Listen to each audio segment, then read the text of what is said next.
Thanks for starting your Alabama football Saturday with us. And we'd like to thank the Locker Room, located on the University Strip, just up from where we're sitting right now. A Tuscaloosa tradition for 46 years, the finest in menswear, and the home of the original elephant wear. We're wearing elephant wear shirts again this morning.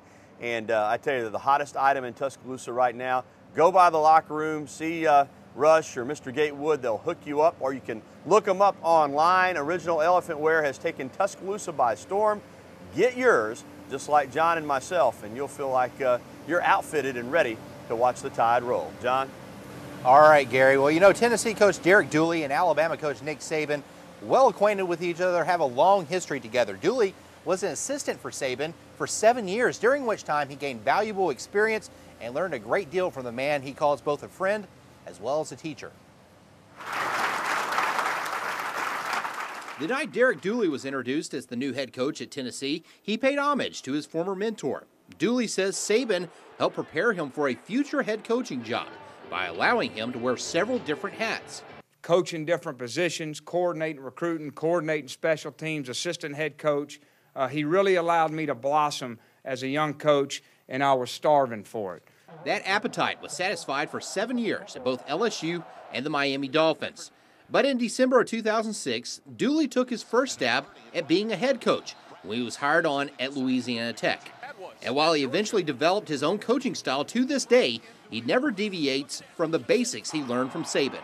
Philosophically, I've always believed in what he believes in, and so that's a starting point. And, you know, a lot of our organizational structure is very similar. Saban says in addition to being a good recruiter, Dooley has always possessed the one essential characteristic needed for running a program, and that's the ability to manage all aspects of the game. He wasn't one of those guys that, you know, just thought he was a one-position coach on offense or one-position coach on defense. You know, he looked at the big picture all the time. And while Saban and Dooley find themselves on opposite sidelines tonight, that doesn't diminish the relationship off the field.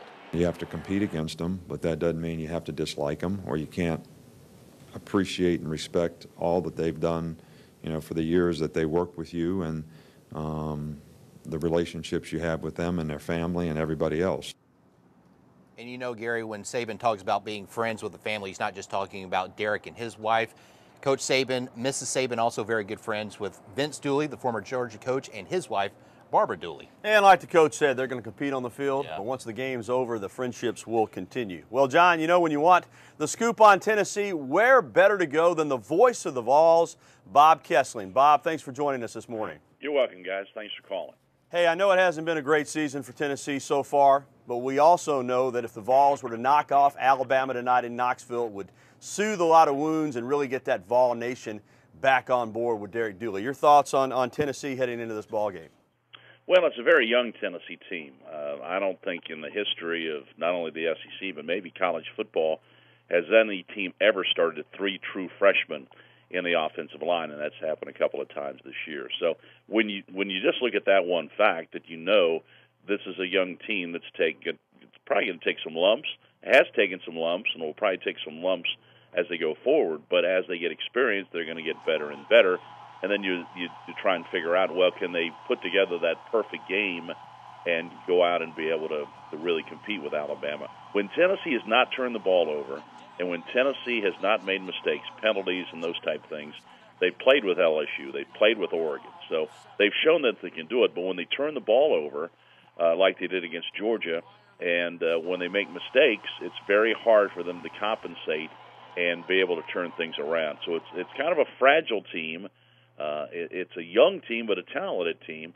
So it's just a matter of how long they can stay in the game, and if they don't make mistakes, you know, they can play with a lot of teams.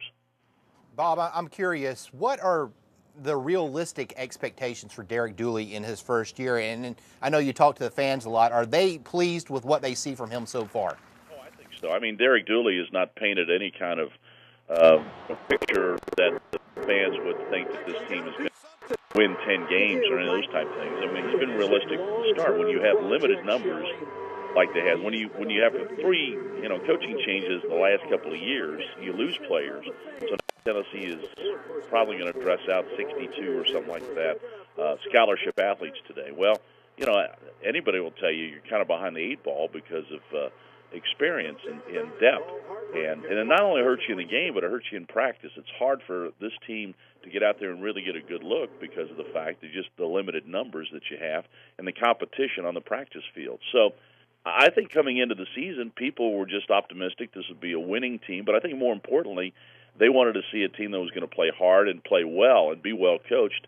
I think they've been satisfied with that. I think that they know that this team's on the right course. It's just a matter of when you restock the cupboard.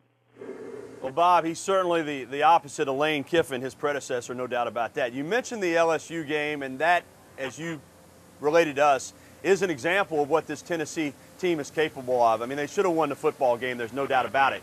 Yet it turned out to be a crushing blow of disappointment. But still, do you think they'll take anything from that game in Baton Rouge and use it in terms of preparation and game plan for Alabama? Well, I don't think there's any question that game gave them confidence. Now, last week, it was a lopsided game, but I'll take you back to one play in the first half. It was 17-3, and they had stopped Georgia a couple of times, and they forced them to punt. Well, Tennessee must have punt.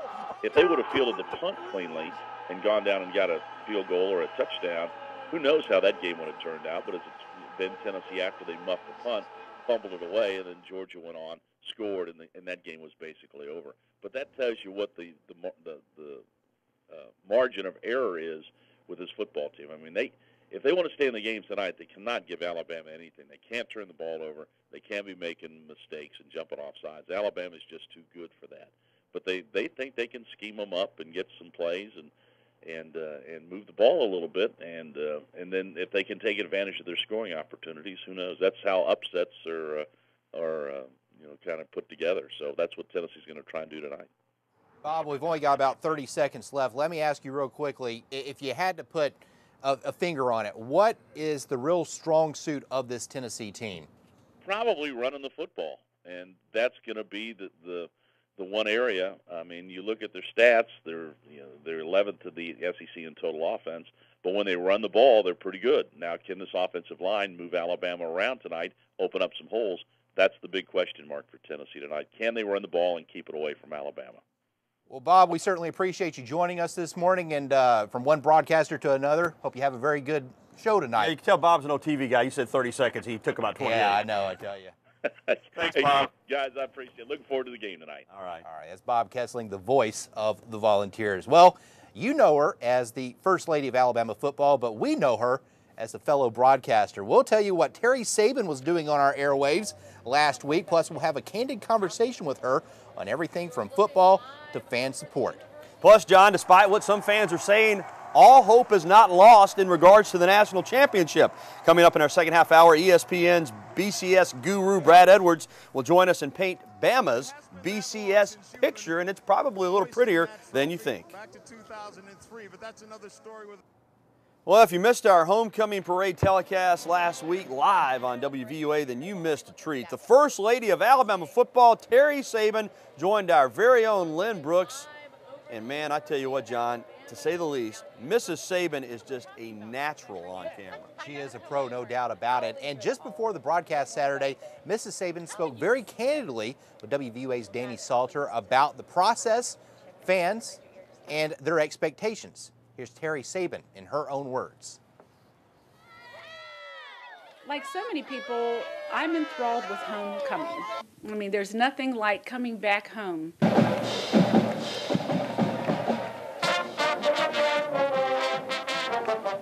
I'm honored to be invited again, and I love Lynn, and I love the crew, just such nice people, warm and welcoming.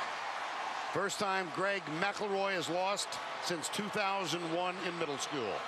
I think it's frustrating and it's disappointing to know that the general fan might be upset or might be disappointed. In my 40 years of being in coaching and with Nick, I think people tend to forget that losing is part of the process. We preach it's all about the process, it's all about getting better, it's all about doing things right. And then when you win consistently, I guess 19 out of 20 games would be considered consistently, you tend to forget and you tend to get spoiled. Really, nothing's different at my house. I don't know how Nick could work any harder than he has been working. We don't get spoiled because we are grounded and we remember what it takes to get there. And again, our thanks to Danny Salter for putting together that piece, as well as thanks to Mrs. Saban for her time during the interview, as well as her time on our homecoming broadcast. Gary? Indeed, that was very enjoyable. Mrs. Saban breaking it down for us. So don't go anywhere because we've still got a lot more to come here on Crimson Tide Kickoff. So just don't touch that dial. What a beautiful morning on the University of Alabama campus. You're watching Crimson Tide Kickoff presented by AT&T and Alpha Insurance. Keep it tuned to the big WVUA.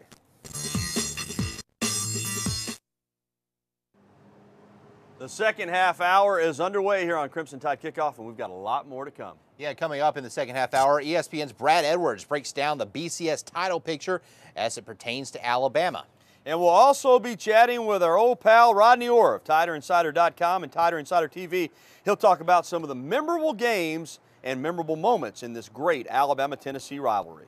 And we've got our SEC Roundup. We'll preview today's top 10 showdown in Auburn and Mississippi State. Mississippi State, ranked for the first time since 2001. Can they continue that positive momentum?